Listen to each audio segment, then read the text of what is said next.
tragedi kemanusiaan yang terjadi di Palestina, sebenarnya bumi Syam itu meliputi Lebanon, kemudian Yordania, kemudian di situ ada Suriah, nah kemudian ada Palestina. Itu adalah negeri Syam, itu di dalam lingkaran negeri Syam. Ketika berbicara Palestina yang sekarang memang sedang hangat-hangatnya ya, kabar-kabarnya itu sangat santer sekali di setiap medsos kita, baik itu mungkin yang di Facebook atau mungkin di Instagram atau di TikTok pun itu banyak sekali, kita scroll banyak sekali kabar-kabar tentang bagaimana agresi militer yang dilakukan oleh penjajah Israel kepada saudara kita yang ada di Palestina. Maka dua sudut pandang ini yang akan mendasari dari kajian kita pada malam hari ini. Yang pertama, perlu kita pahami Bapak Ibu sekalian, bahwasanya bisa dikatakan cukup kita sebagai manusia, cukup kita ini dianggap sebagai manusia ketika kita ini memiliki kepedulian kepada manusia yang lain. Ini belum kepada identitas atau mungkin embel-embel muslim bahkan mukmin.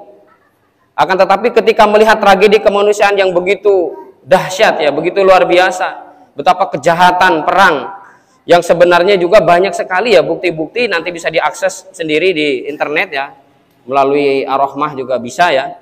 Bagaimana kejahatan-kejahatan perang yang dilakukan di sana itu ya melanggar aturan internasional. Termasuk adalah penggunaan bom fosfor yang itu adalah dilarang oleh internasional. Kemudian termasuk adalah pembunuhan kepada anak-anak, kepada wanita, kepada orang tua. Itu kan tidak boleh di dalam aturan peperangan. Di dalam Islam pun diajarkan tentang adabnya seperti itu. Kemudian yang kedua adalah di dalam aturan internasional, di dalam hukum internasional itu juga tidak diperbolehkan. Akan tetapi ya bagaimana sifat watak karakter orang-orang Yahudi Bani Israel ya, yang tentunya menjadi negara Israel sekarang ya, meskipun itu sebenarnya tidak diakui, maka tentunya kita perlu tahu. Pertama adalah perspektif kemanusiaan, bahwasanya kita perlu untuk peduli kepada mereka. Ternyata Bapak Ibu sekalian, selain kita sebagai manusia, kan dari dulu terkenal sekali ya bagaimana ada salah satu pemain bola CR7 ya, Cristiano Ronaldo, yang sangat getol sekali atau giat sekali membantu saudara-saudari kita yang berada di Palestina. Tentunya kita yang muslim ini kok nggak malu gitu ya dengan dia yang ternyata dia juga adalah sebenarnya bukan seorang muslim, akan tetapi dia berdiri sebagai manusia biasa, berdiri sebagai manusia yang peduli kepada manusia yang lain. Karena apa? Betapa kejinya penjajahan tersebut yang tentunya mungkin kalaupun kita tidak merasakan, pasti nenek moyang kita dulu merasakan bagaimana kejinya penjajahan Belanda, penjajahan Jepang, atau mungkin diawali bahkan dulu Portugis. Jemaah rahimani wa rahimakumullah, termasuk adalah bangsa Palestina. Saya baca di dalam beberapa literatur ya, mereka ada orang-orang kaya, orang-orang agnia di antara mereka yang banyak mensupport kemerdekaan Republik Indonesia.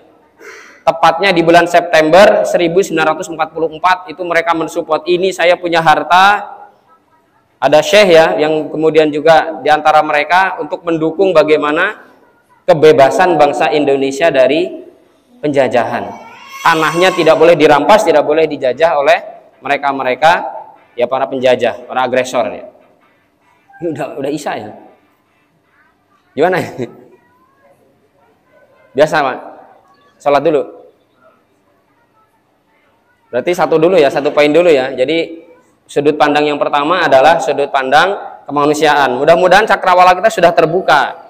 Kalaupun insya Allah ya, semua yang hadir di sini insya Allah kita ini adalah orang-orang yang sangat peduli terhadap saudara dan saudari kita, terlebih mereka dalam keadaan yang betul-betul dihinakan oleh kaum kufar ya. Bismillah, assalamualaikum warahmatullahi wabarakatuh. Innal hamdalillah wassalatu wassalamu ala Rasulillah wa ala alihi wa sahbihi wa man walah wa la haula wa la quwwata illa billah ma ba'du. Baik, kita lanjutkan kajian kita. Masih di poin pertama tentang perspektif kemanusiaan.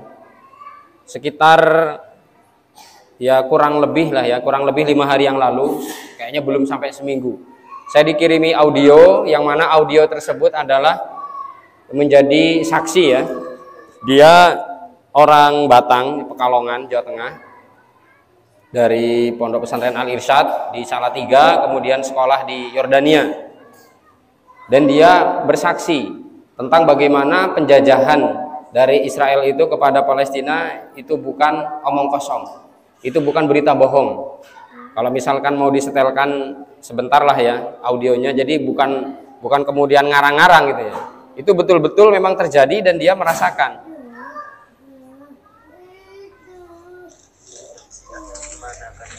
Kedengeran ya?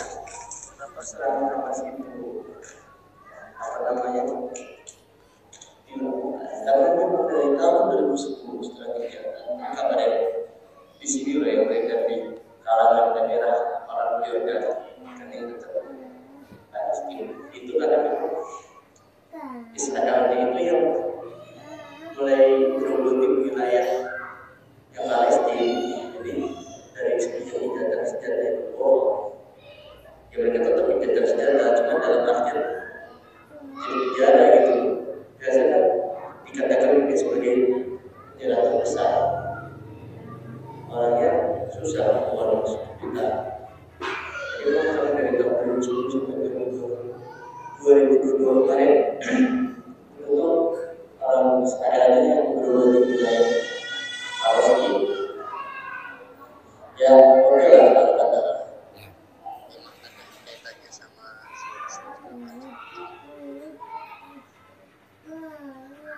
Jadi kalaupun bahasanya pernah terjadi yang namanya gencatan senjata, seolah-olah seperti itu ya, itu sebenarnya sebuah kebohongan. Karena apa? Karena semenjak terhitung tadi 2010 sampai sekarang itu Gaza ya, wilayah Gaza itu seolah-olah sebagai penjara terbesar di dunia. Karena apa? Blokade logistik, pangan, kemudian yang lainnya. Termasuk kemarin kan kita menyaksikan sendiri bagaimana berita-berita listrik diputus. Bahkan ya air bersih itu di Palestina itu hanya tinggal 5% bisa dikatakan. Sedangkan mereka Israel itu punya penyulingan air yang tadinya mungkin kotor, keruh, kemudian mereka bisa menyulingnya dan bersih. Nah maka prihatin sekali ya. Dari sisi kemanusiaan kita betul-betul ketika kita memiliki hati, maka tentunya mari kita senantiasa menghadirkan iman kita, menghadirkan hati kita untuk bersama-sama kita membela saudara kita, kalaupun mungkin jauh sekali jarak antara kita dengan mereka secara teritorial sangat jauh sekali, akan tetapi hati kita akan senantiasa dekat dengan mereka. Kemudian yang kedua adalah ini yang paling wajib kita pahami, ada perspektif syariat. Jadi tidak asal-asalan.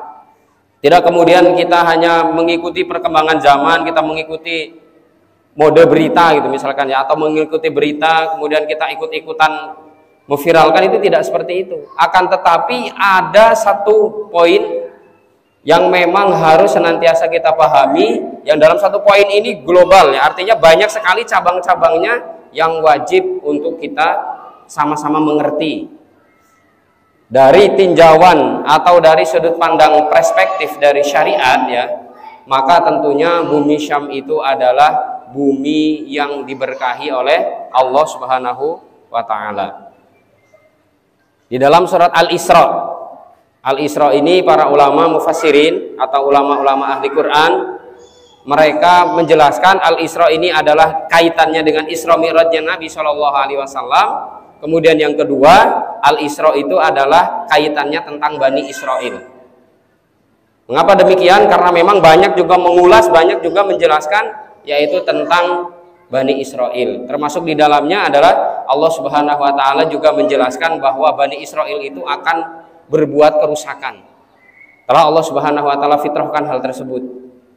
Makanya ketika Ustadz Abdul Somad ya, beliau ditanya oleh jamaah, Ustadz kenapa sih Israel kok nggak selesai-selesai, nggak habis-habis mereka itu, terus beranak pinak, terus senantiasa menzolimi saudara-saudara kita di Palestina, atau bahkan mungkin ya kemana-mana ya. Maka kata beliau, lah kalau kemudian itu dibinasakan, karena kaum Ad dibinasakan, kaum Samud dibinasakan, kaum Sodom dibinasakan, semua kaum-kaum Nabi dan Rasul yang dulu, Allah Subhanahu wa taala dengan sekonyong-konyong membinasakan mereka rata semuanya, yaitu dengan azab Allah Subhanahu wa taala. Mengapa mereka disisakan?